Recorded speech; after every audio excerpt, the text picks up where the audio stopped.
नमस्कार दोस्तों, स्वागत है आप सभी का आपके अपने YouTube channel all exam guide गुरु पर।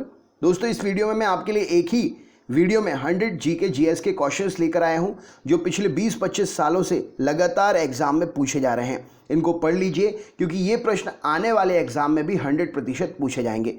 मोस्ट इंपॉर्टेंट क्वेश्चन, चलिए शुरू करते हैं। तो सबसे पहला प्रश्न ये रहा स्क्रीन पर, हिटलर की आत्मकथा का नाम क्या है? तो मीन कैम्प हिटलर की आत्मकथा का नाम है। अमेरिका के मूल निवासियों को क्या कहा जाता है? तो अमेरिका के मूल निवासियों को रेड इंडियन कहा जाता है। अमेरिका को पूर्व स्वतंत्रता कब मिली या पूर्ण स्वतंत्रता कब मिली? तो 1776 में अमेरिका को पूर्ण स्वतंत्रता मिली। अमेरिका ने दास प्रथा पर कब प्रतिबंध लगाया था? तो 1808 में अमेरिका ने दास प्रथा पर प्रतिबंध लगाया था। आधुनिक फ्रांस का निर्माता किसे कहा जाता है? तो नेपोलियन बोनापार्ट को आधुनिक फ्रांस का निर्माता कहा जाता है। राइट आंसर है। आधुनिक रूस का निर्माता किसे कहते हैं? तो स्टालिन को आधुनिक रूस का निर्माता कहा जाता है। इटली का कौन सा नगर पुनर्जागरण का केंद्र था? तो फ्लोरेंस इटली का एक नगर है जो पुनर्जागरण का केंद्र था। ईसाई धर्म का सर्वाधिक पवित्र प्रतीक क्या है? तो क्रॉस ईसाई धर्म का सर्वाधिक पवित्र प्रतीक है। ईसाई धर्म के प्रवर्तक कौन थे? तो ईसा मसीह ईसाई धर्म के प्रवर्तक माने जाते हैं। नेक्स्ट क्वेश्चन देखते हैं। अगला प्रश्न ये रहा स्क्रीन पर, एशिया का मरीज किसे कहते हैं?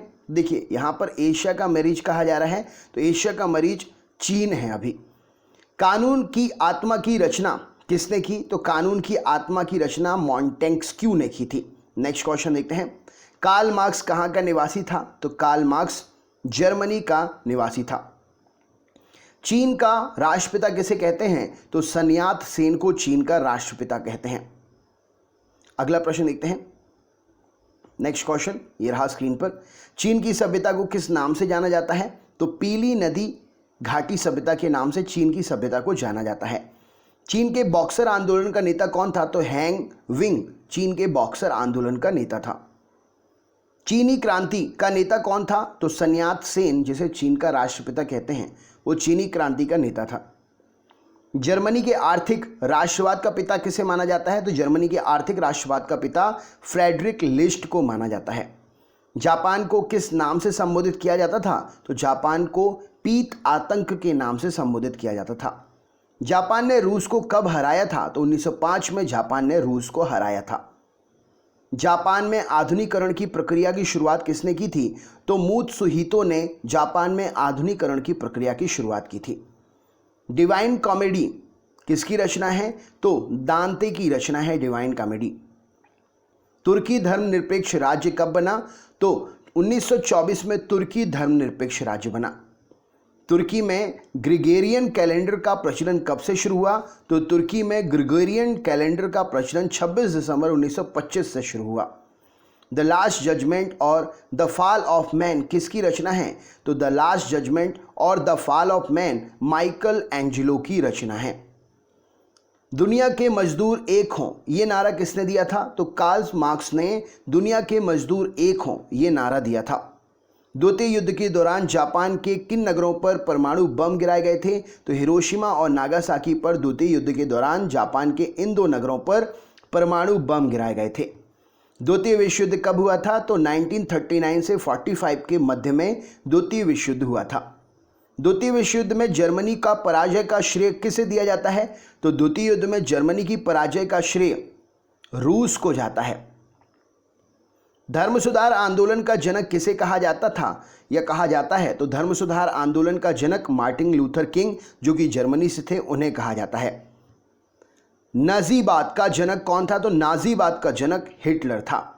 नाजीवाद की स्थापना हिटलर ने कब की थी? तो नाजीवाद की स्थापना हिटलर ने 1920 में की थी। नाजीवाद का उदय कहां पर हुआ था? तो जर्मनी में नाजीवाद का उदय हुआ था। नेपोलियन के पतन का कारण क्या था? तो रूस पर आक्रमण करना नेपोलियन के पतन का मुख्य कारण था। नेपोलियन को बंदी बनाकर कहां भेजा गया था? तो नेपोलियन को बंदी बनाकर हेलेना द्वीप पर भेजा गया था। नेपोलियन फ्रांस का सम्राट कब बना? तो 1804 में नेपोलियन जो है फ्रांस का सम्राट बना था। पक्की सड़कें बनाने का विधि कहां से विकसित हुई हैं? तो पक्की सड़कें बनाने की विधि स्कॉटलैंड से विकसित हुई हैं। पतंग उड़ाने की कला सर्वप्रथम किसने विकसित की थी? तो पतंग उड़ाने की कला सबसे पहले चीनियों ने विकसित की थी। पुनर्जागरण का बौद्धिक अर्थ क्या होता है? तो पुनर्जागरण का अर्थ होता है आंदोलन। पुनर्जागरण का मुख्य लक्ष्य क्या था? तो पुनर्जागरण का मुख्य लक्षण क्या था? तो तार्किकवाद एवं मानववाद पुनर्जागरण का मुख्य लक्षण था। पुनर्जागरण काल में चित्रकला का जनक किसे माना जाता है? तो पुनर्जागरण काल में चित्रकला का जनक जियार्टो को माना जाता है। पूर्ण रूप से दास प्रथा का अंत किसने किया? तो अब्राहम लिंकन ने पूर्ण रूप से दास प्रथा का अंत किया था। पैगंबर की शिक्षाओं का संग्रह किस ग्रंथ में है? तो पैगंबर की शिक्षाओं का संग्रह कुरान ग्रंथ में है। पैगंबर के उत्तराधिकारी को क्या कहा जाता है? तो पैगंबर के उत्तराधिकारी को खलीफा कहा जाता है। पैगंबर साहब को कहाँ दफनाया गया था? तो पैगंबर साहब को मदीना में दफनाया गया था। फासिज्म का उदय कहाँ पर हुआ था? तो फासिज्म का उदय इटली में हुआ था। फासिज्म का जनक किसे माना जाता है? तो मुसोलिनी को फासिज्म का जनक माना जाता है। फासीवाद विचारधारा का संस्थापक कौन था? तो फासीवाद विचारधारा का संस्थापक मुसोलिनी था। फ्रांस की राज्य क्रांति कब हुई थी? तो 178 में फ्रांस की राज्य क्रांति हुई थी। फ्रांसीसी क्रांति से पूर्व फ्रांस में कैसी व्यवस्था थी? तो फ्रांसीसी क्रांति से पूर्व फ्रांस में सामंती व्यवस्था थी। फ्रांसीसी साम्यवाद का जनक किसे माना जाता है? तो सेंट साइमन को फ्रांसीसी साम्यवाद का जनक माना जाता है। बोल्शेविक क्रांति कब हुई थी? तो बोल्शेविक क्रांति 1917 रूस में हुई थी। मदर किसकी रचना है? तो मदर जो है मैक्सिम गोर्की की रचना है। माइकल एंजेलो कौन था? तो मूर्तिकार और चित्रकार था माइकल एंजेलो। मिस्र के राजा को क्या कहा जाता था? तो मिस्र के राजा को फराओ कहते थे। मिस्र के विशाल पिरामिड का निर्माण किसने करवाया था? तो सम्राट खुफरू ने गीजा में मिस्र के विशाल पिरामिड का निर्माण करवाया था। मेसोपोटामिया के देव मंदिर को क्या कहते हैं? तो जिगुरत मेसोपोटामिया के देव मंदिर को कहा जाता है। मेसोपोटामिया की सभ्यता कहाँ विकसित हुई थी? तो मेसोपोटामिया की सभ्यता इराक में विकसित हुई थी। मैग्ना कार्टा क्या था? तो सर्वसाधारण को अधिकारों की घोषणा पत्र था। सर्वसाधारण के अधिकारों का घोषणा पत्र था, जिसे मैग्ना कार्टा के नाम से जाना जाता है। मोनालिसा किसकी चित्रकार की कृति थी? तो लियोनार्दो दा विंसी की कृति थी। चित्रकार था लियोनार्दो दा विंसी, मोनालिसा उसकी चित्रकारी थी। यूरोप का मरीज किसे कहते हैं? तो यूरोप का मरीज कहते हैं तुर्की को। एशिया का मरीज किसे कहते हैं? चीन को। पहले ही बता दिया मैंने। यूरोप का पुनर्जागरण कहाँ से शुरू हुआ? तो यूरोप का पुनर्जागरण इटली से शुरू हुआ था। रूस का अंतिम जार कौन था? तो निकोलस द्वितीय रूस का अंतिम जार था। रूस के शासक को क्या कहा जाता था? तो रूस के शासक को जार कहा जाता था। रूस में नई आर्थिक नीति किसने लागू की थी? तो रूस में नई आर्थिक नीति लेनिन ने 1921 में लागू की थी। रूसी साम्यवाद का जनक किसे माना जाता है? तो प्लेखानेव को रूसी साम्राज्यवाद का साम्यवाद का जनक माना जाता है। रेशम उद्योग की सर्वप्रथम शुरुआत कहाँ पर हुई? तो चीन में रेशम उद्योग की सर्वप्रथम शुरुआत हुई।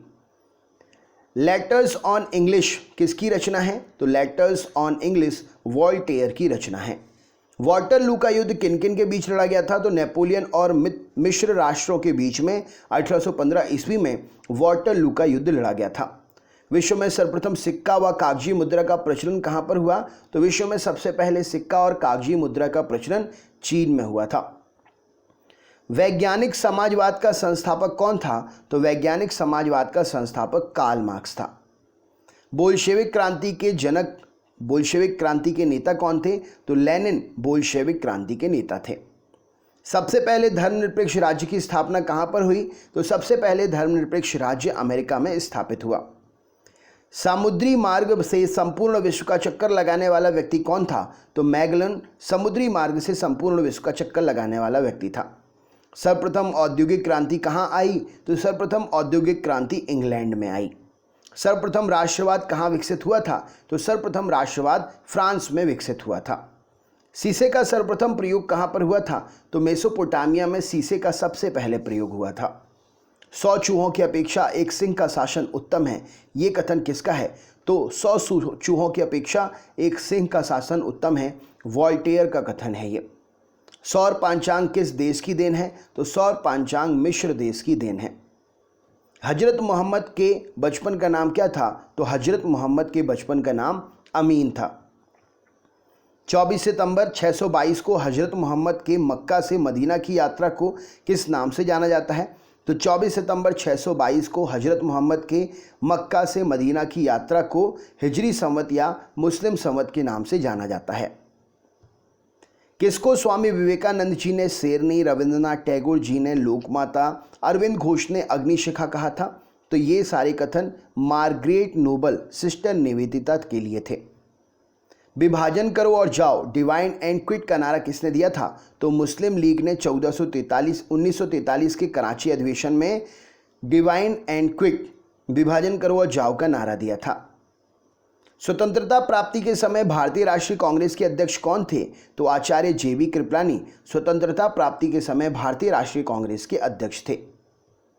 भारतीय राष्ट्रीय कांग्रेस को अल्पमत का प्रतिनिधि किसने कहा था? तो लॉर्ड डफरिन ने, जो कि तत्कालिक वायसराय था उस समय, भारतीय राष्ट्रीय कांग्रेस को अल्पमत का प्रतिनिधि कहा था। किस अंग्रेज को हर्मिट ऑफ शिमला जैसी आदर सूचक संज्ञा दी गई है? तो हर्मिट ऑफ शिमला कांग्रेस के संस्थापक A.O. ह्यूम को कहा जाता है। पहले ब्रिटिश सम्राट जो भारत यात्रा पर आए थे उनका नाम क्या है? तो जॉर्ज पंचम पहले ब्रिटिश सम्राट हैं जो भारत की यात्रा पर आए थे। नेक्स्ट क्वेश्चन देखते हैं। भारत को स्वतंत्रता प्राप्ति के समय इंग्लैंड में क्लाइमेट एटली के नेतृत्व में किस राजनीतिक दल की सरकार सत्तारूढ़ थी, यानी कि सत्ता पर थी? तो भारत की स्वतंत्रता प्राप्ति के समय इंग्लैंड में क्लाइमेट एटली के नेतृत्व में लेबर पार्टी की सरकार थी। ब्रिटिश शासन को समाप्त करने के लिए कूका आंदोलन कहाँ शुरू हुआ था? तो ब्रिटिश शासन को समाप्त करने के लिए कूका आंदोलन पंजाब में शुरू हुआ था। 1919 में अखिल भारतीय खिलाफत कांग्रेस किस स्थान पर आयोजित की गई थी? तो 1919 में अखिल भारतीय खिलाफत कांग्रेस दिल्ली में आयोजित की गई थी। मैक्सवेल ब्रूमफील्ड जांच समिति किस सत्याग्रह से संबंधित है? तो बारदोली सत्याग्रह से संबंधित है मैक्सवेल ब्रूमफील्ड जांच समिति। केसरी समाचार पत्र के संपादक कौन थे? तो बाल गंगाधर तिलक केसरी समाचार पत्र के संपादक थे। केशव चंद्र सेन ने किस संगठन की स्थापना की थी? तो ब्रह्म समाज की स्थापना में केशव चंद्र सेन शामिल थे। आजाद हिंद फौज के किन किन नेताओं पर लाल किले में मुकदमा चलाया गया था? तो शहनवाज खां, गुरदयाल सिंह ढिल्लों और प्रेम सहगल, इन तीनों नेताओं पर आजाद हिंद फौज के लाल किले पर मुकदमा चलाया गया था। रॉयल इंडियन नेवी ने कब विद्रोह किया था? तो रॉयल इंडियन नेवी ने फरवरी 1946 में विद्रोह किया था। शिमला सम्मेलन किस वायसराय के कार्यकाल में आयोजित किया गया था? तो लॉर्ड बेवेल के कार्यकाल में शिमला सम्मेलन आयोजित किया गया था। भारत विभाजन के समय भारतीय राष्ट्रीय कांग्रेस के अध्यक्ष कौन थे? तो भारत विभाजन के समय भारतीय राष्ट्रीय कांग्रेस के अध्यक्ष आचार्य JB कृपलानी थे। किस वर्ष मुस्लिम लीग ने एक अलग राष्ट्र, जिसे पाकिस्तान कहते हैं, का संकल्प स्वीकार किया? तो 1940 में मुस्लिम लीग ने एक अलग राष्ट्र पाकिस्तान का प्रस्ताव स्वीकार किया। दिल्ली चलो का नारा किसने दिया था? तो सुभाष चंद्र बोस ने दिल्ली चलो का नारा दिया था। बंगाल विभाजन किसके शासनकाल में हुआ था? तो बंगाल विभाजन लॉर्ड कर्जन के शासनकाल में हुआ था। अभिनव भारत क्या है? तो अभिनव भारत एक अतिवादी संगठन है, क्रांतिकारी संगठन है। राइट आंसर हो जाएगा। किस वायसराय के शासनकाल में Indian penal code, civil procedure code और क्रिमिनल प्रोसीजर कोड पारित किए गए? तो लॉर्ड कैनिन के शासनकाल में Indian penal code, civil procedure code और क्रिमिनल प्रोसीजर कोड ये पारित किए गए। और ये आपका सरप्राइज क्वेश्चन है, वह अमेरिकी पत्रकार कौन था जो भारत छोड़ो आंदोलन के दौरान महात्मा गांधी जी के साथ में था? इसका आंसर आपको हमें कमेंट बॉक्स में शेयर करना है। आप में से जो भी चैनल पर नए हैं, चैनल सब्सक्राइब कर लीजिए, बेल आइकन ऑन कर लीजिए। क्लास रोज़ होती है, आप पर डे क्लास में आ सकते हैं। रोज़ जीके की लाइव क्लास होती है सुबह 7 बजे और रात में 8 बजे। सुबह 7 बजे और रात में 8 बजे जीके लाइव चलता है। तो अगर आप लाइव ज्वाइन होना चाहते हो तो पर डे ज़रूर आ जाइएगा। इससे पहले वाले वीडियोस देखने के लिए डिस्क्रिप्शन बॉक्स में दी हुई लिंक पर क्लिक कर सकते हैं या कमेंट करके आप हमसे लिंक ले सकते हैं। हम आपके कमेंट पर लिंक शेयर कर देंगे। दोस्तों, ये वीडियो ज़्यादा से ज़्यादा स्टूडेंट तक पहुंचना चाहिए। इसके लिए सिर्फ और सिर्फ आप ही हमारी मदद कर सकते हैं। शेयर करिए ज़्यादा से ज़्यादा और अपने दोस्तों तक भेजिए। वीडियो लाइक ज़रूर करिएगा, हमारा भी मोटिवेशन होता है। आपके एक लाइक से हमें भी मोटिवेशन मिलता है और आपके लिए और भी ज़्यादा मेहनत करने का जो हमारा जज्बा है वो आगे उभर कर आता है। तो कैसा लगा वीडियो कमेंट बॉक्स में ज़रूर कमेंट करके बताइएगा।